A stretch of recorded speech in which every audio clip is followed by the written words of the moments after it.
Polycystic ovary এই শব্দটা আজকে আমাদের কাছে খুবই পরিচিত।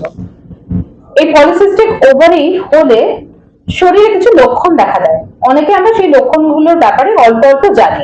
প্রশ্ন হচ্ছে যে এই পলিসিস্টিক ওভারি যদি দীর্ঘদিন ধরে চিকিৎসা না হয় বা দীর্ঘদিন ধরে পলিসিস্টিক ওভারি আনট্রিটেড অবস্থায় পড়ে থাকে, তাহলে কি আপনার ক্যান্সার হতে পারে?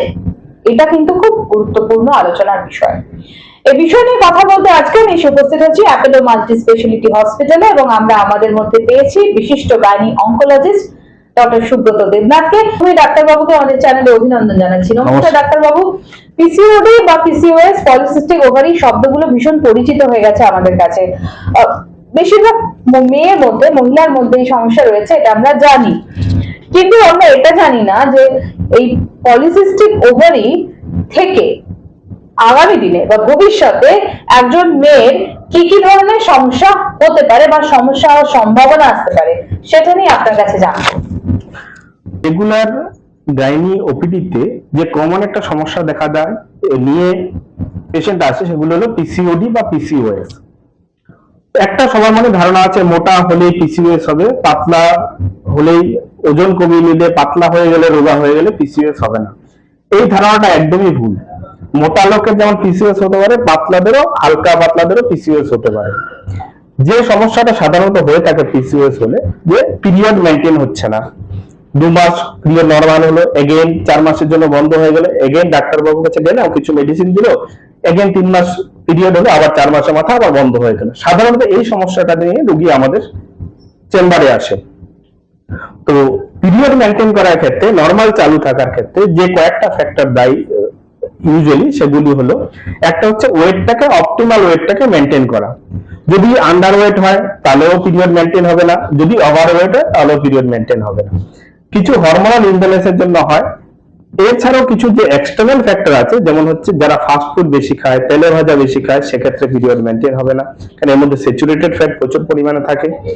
যাদের 6 to 8 আওয়ার সাউন্ড স্লিপ হবে না, ওদের ক্ষেত্রে মেনটেন হবে না। যাদের ক্ষেত্রে স্ট্রেস ফ্যাক্টর থাকে, অনেকে ওয়ার্কিং ফিমেল গুলো বা স্কুল কলেজে বাচ্চা মেয়েগুলোর ক্ষেত্রে, ওদের ক্ষেত্রে পড়াশোনার চাপ খুব থাকে, সেক্ষেত্রে স্ট্রেস ফ্যাক্টরের জন্য ওদের পিরিয়ড মেনটেন হয় না।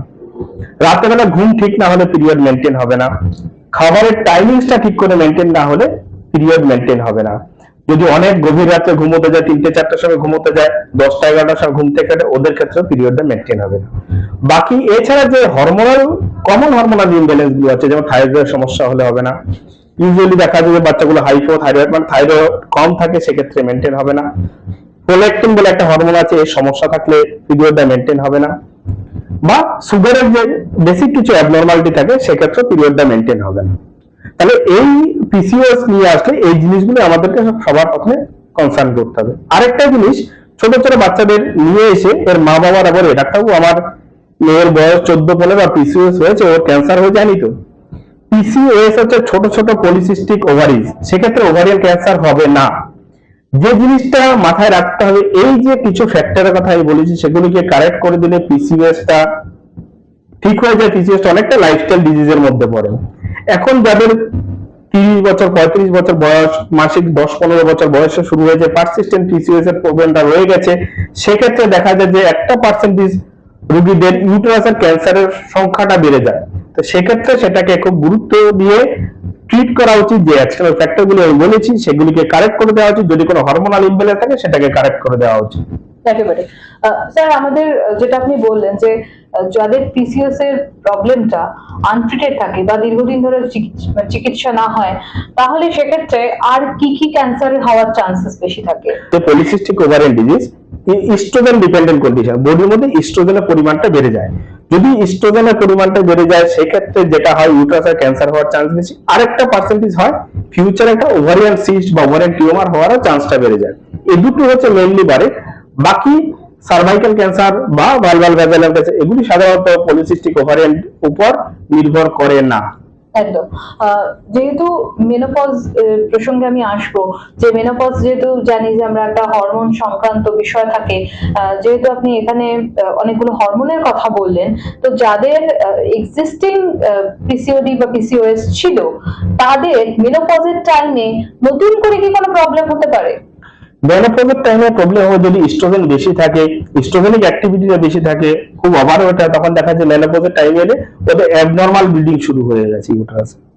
সেই মাসিকের সময় বেশি ব্লিডিং হচ্ছে বা দুটো মাসিকের মাঝখানে বেশি ব্লিডিং হচ্ছে, তখন ইউটেরাসে কোনো অ্যাবনর্মালিটি আছে কিনা, যেহেতু ইউটেরাসের টিউমারটা ইস্ট্রোজেন ডিপেন্ডেন্ট কন্ডিশন, ইস্ট্রোজেন হরমোনের উপর ডিপেন্ড করে সেটা টিউমারটা গ্রো হয়, সেক্ষেত্রে প্রপারলি ইভালুয়েট করে দেখা উচিত, যে কোনো গাইনোকোলজি দিয়ে দেখিয়ে প্রপারলি ইভালুয়েট করাটা উচিত। অন্যদিকে পলিসিস্টিক ওভারি থাকলে বাচ্চা হতে কোনো অসুবিধা হয়? পলিসিস্টিক ওভারি থাকলে বাচ্চা হতে তেমন কোনো অসুবিধা হয় না, যদি এটাকে ডিজিজটাকে একটু লাইফস্টাইলটাকে মডিফাই করে দেওয়া যায়, হরমোনাল ইমব্যালেন্স থাকলে ঠিক করে দেওয়া যায়, সেক্ষেত্রে মা হওয়ার ক্ষেত্রে বাচ্চা হওয়ার ক্ষেত্রে কোনো অসুবিধা হবে না। একদমই। স্যার, আমি আরেকবার লক্ষণগুলো জানবো। আপনার কথা অনুযায়ী এটা আমরা বুঝতে পেরে গেছি যে পিরিয়ডস একটা ইরেগুলার হচ্ছে, প্রচন্ড ইরেগুলার পিরিয়ডস এই অসুখের একটা বড় লক্ষণ। এর পাশাপাশি আর কি কোনো লক্ষণ থাকে এই পলিসিস্টিক ওভারিতে? অ্যাকচুয়ালি মেইন হচ্ছে পিরিয়ডের সমস্যাটা হয়, সেকেন্ড হচ্ছে অনেকের কি হয় ফেসিয়াল হেয়ার, ওদের যে গালে বাচ্চা ছেলেদের মতো লোম গজাতে শুরু করে দিয়েছে, ঘাড়ের তলাটায় কালো হয়ে যায়, ব্ল্যাক মার্কিং হয়ে যায়, সেগুলো হচ্ছে পিসিওএস এর টিপিক্যাল লক্ষণ। একদম। অন্যদিকে স্যার আরেকটা বিষয়, যে এই যে পিসিওডি বা পিসিওএস, এগুলো নির্ধারণের জন্য কি কি টেস্ট করা হয়?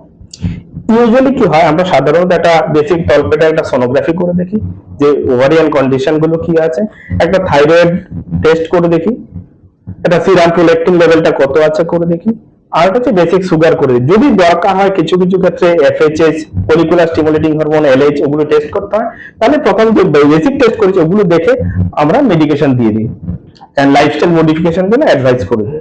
একেবারে।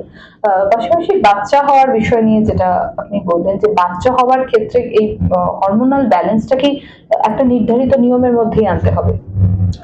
নির্ধারিত নিয়মের মধ্যে আনতে, বা এখন আইভিএফ ট্রিটমেন্টটা, ইনফার্টিলিটি ট্রিটমেন্টটা অনেকটাই অ্যাডভান্স হয়ে গেছে, যাদের পিরিয়ড ধরুন 3-4 মাস বা বছরে একবার হচ্ছে, ওদের ক্ষেত্রে ওরা আর্টিফিশিয়াল হরমোন ইনজেকশন দিয়ে, আর্টিফিশিয়াল মেডিসিন দিয়ে ওভামকে রিট্রিভ করে যে ডিম্বাণুটাকে, ডিম্বাশয়টাকে যেটা ন্যাচারাল উপায়ে সেটা বেরোয়, যাদের মাসিক রেগুলার হচ্ছে না ওদের বেরোচ্ছে না, মাসিক রেগুলার না হলে, পিরিয়ড রেগুলার না হলে ডিম্বাশয় থেকে ডিম্বাণু বেরোবে না।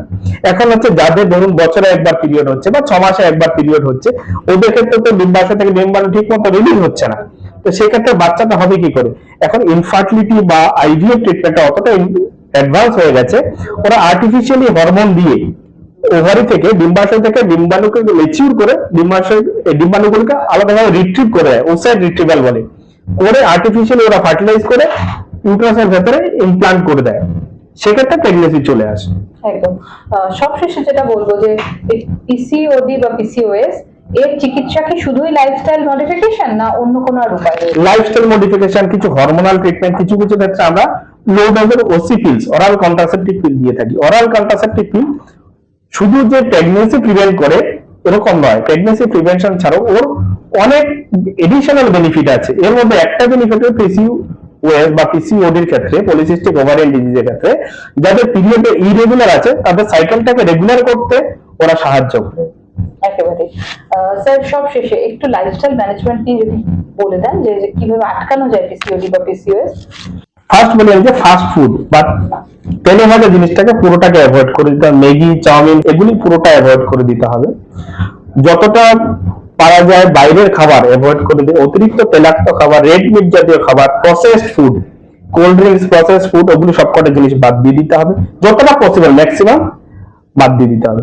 যারা টোবাকো স্মোকার আছে বা অ্যালকোহল কনজাম্পশন আছে বা ড্রাগ এডিকশন আছে, সেটাকে বাদ দিয়ে দিতে হবে।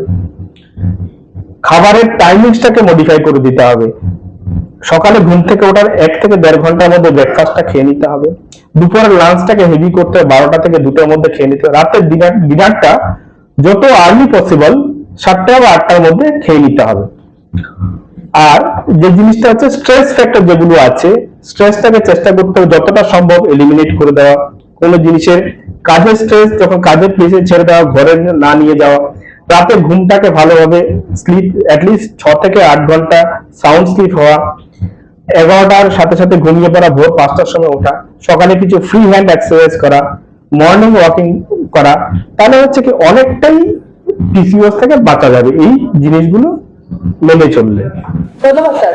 দর্শক বন্ধুরা, আমরা বুঝতে পারলাম যে পিসিওডি বা পিসিওএস এক্ষেত্রে ক্যান্সারের ডিরেক্টলি হবার কিন্তু কোনো সম্ভাবনা নেই, কিন্তু দীর্ঘদিন ধরে যদি এই অসুখটা আপনার শরীরে বাসা বেঁধে থাকে তাহলে কিন্তু ক্যান্সারের অনেক ক্ষেত্রে ঝুঁকি বেড়ে যায়। আর সেটা যা খুব সুন্দর করে আমাদের বুঝিয়ে দিলেন। তো দর্শক বন্ধুরা, আজকের আপনাদের এই অনুষ্ঠান যদি ভালো লেগে থাকে আপনারা আপনাদের কমেন্ট বক্সে এসে মতামত জানাবেন। আর Image Bengal Health Care like করবেন, শেয়ার করবেন, সাবস্ক্রাইব করবেন। স্যারকে ধন্যবাদ আমাদের সঙ্গে এই আলোচনায় আসার জন্য। সকলে ভালো থাকবেন। নমস্কার। নমস্কার।